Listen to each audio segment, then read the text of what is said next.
सुने न गे छौरी गोरा की पतरा की सुने न गे छौरी गोरा की पतरा की कहाँ गइल तू मजा मर बइला गे छौरी लारा कोर तू भइला गे छौरी लारा कोर तू भइला गे छौरी लारा कोर तू भइला गे छौरी लारा कोर तू भइला सुने न गे छौरी गोरा की पतरा की सुने न गे छौरी गोरा की पतरा की कहाँ गइल तू मजा मर बइला गे छौरी लारा कोर तू भइला गे छौरी लारा कोर तू भइला गे छौरी लारा कोर तू भइला गे छौरी लारा कोर तू भइला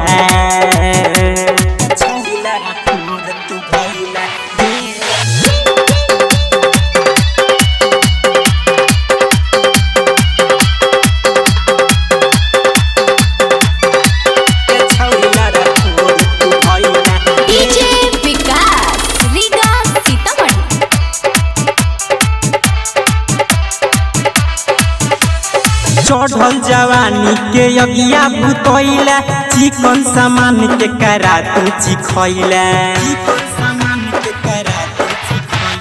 पढ़े बहाने मिले अबै छ रोजे करा के घरे तू जाय छ चढ़ल जवानी के यगिया भूतैला चिकन सामान के करा तू चिखैला पढ़े बहाने मिले अबै छ रोजे करा के घरे तू जाय छ कहमा तू गइला के करवाला खइला कहमा तू गइला के करवाला खइला कहाँ गइला तू मजा मर बइला गे छौरी लारा कोर तू भइला गे छौरी लारा कोर तू भइला गे छौरी लारा कोर तू भइला गे छौरी लारा कोर तू भइला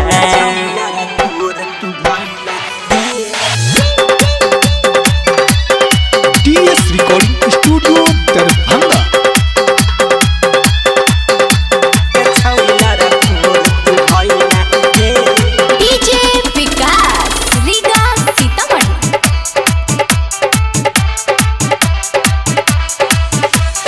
लाजो नहीं लगलहु खूबे तू खइले आशिकेंद्र जीत से निहिया लगइले राती के छौरी कहाँ तू गइले न जाने गोरी के करा सन भइले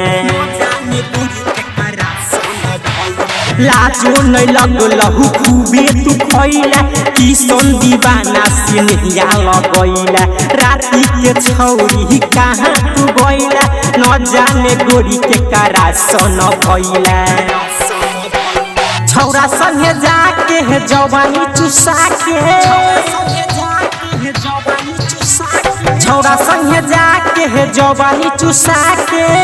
कहाँ गइल तू मजा मर बइला गे छौरी लारा कोर तू भइला गे छौरी लारा कोर तू भइला